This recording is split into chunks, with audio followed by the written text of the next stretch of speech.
Greetings, people of Earth. Today I'm talking about the 50th anniversary of the moon landing. It was certainly personal for me. As a 6-year-old, I didn't know too much, but I knew it was a big deal and it was really cool. As time went on through the Apollo program and to Skylab and other things like that, I became much more interested in science and engineering. I got mailers from NASA that talked about the different rockets and all the things that were there. And I know for a lot of other people, it spawned a generation of people that really thought about what can be done and what could be done and how to do it. It certainly opened up my mind and my ideas in terms of what's possible and what could be done with engineering and science. Now, we're celebrating the moon landing and the people that made that happen. And it certainly starts or ends with, in a way, Armstrong and Aldrin and Collins, who were the guys who made the trek up there, and certainly through their human abilities, overriding the computer at the last moments in order to do the landing, demonstrated their wherewithal in terms of getting it done. But as we all know, and has been stated by many people, there are so many more people involved in getting there that had to cooperate together.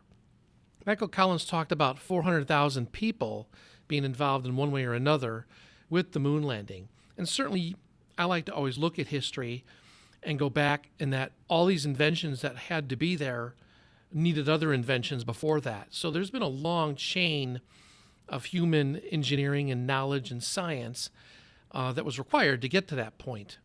I used to follow a James Burke who had this docu-series called Connections, which kind of talked about how the electric light and all these different inventions and what was required for that to happen. It wasn't just Edison. And I know we all know that. And a lot of the cooperation is there, and we see that, but it's really important to point that out.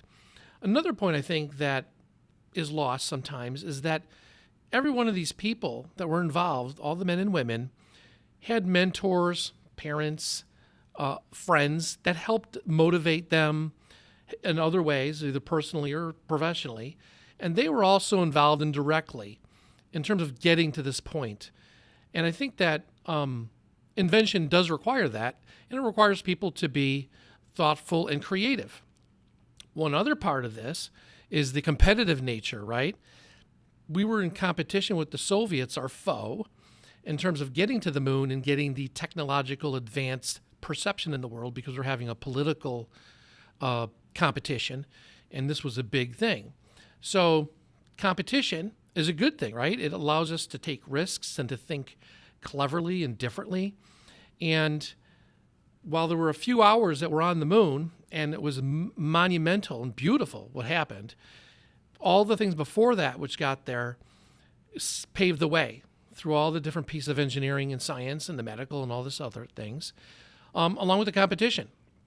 And in a way, all the stuff after the moon landing that inspired a generation of engineers and scientists and medical people, etc., to do new things. And a lot of the technology we have today is either directly from the Apollo or space program or indirectly because of people who were motivated from that program. And I think a lot of it can be represented by John F. Kennedy, who had the statement about getting a man on the moon by the end of the decade. It was very motivating and galvanizing for a lot of people and represents kind of that era. And I think I'll leave with a little bit of the clip at the end of that.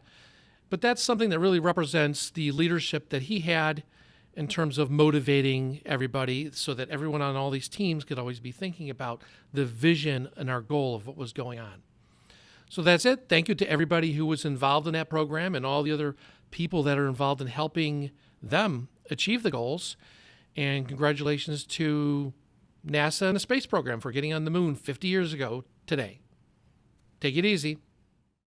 But why, some say, the moon? Why choose this as our goal? And they may well ask, why climb the highest mountain? Why, 35 years ago, fly the Atlantic? Why does Rice play Texas? We choose to go to the moon. We choose to go to the moon in this decade and do the other things, not because they are easy, but because they are hard. Because that goal will serve to organize and measure the best of our energies and skills. Because that challenge is one that we're willing to accept one we are unwilling to postpone, and one we intend to win, and the others too.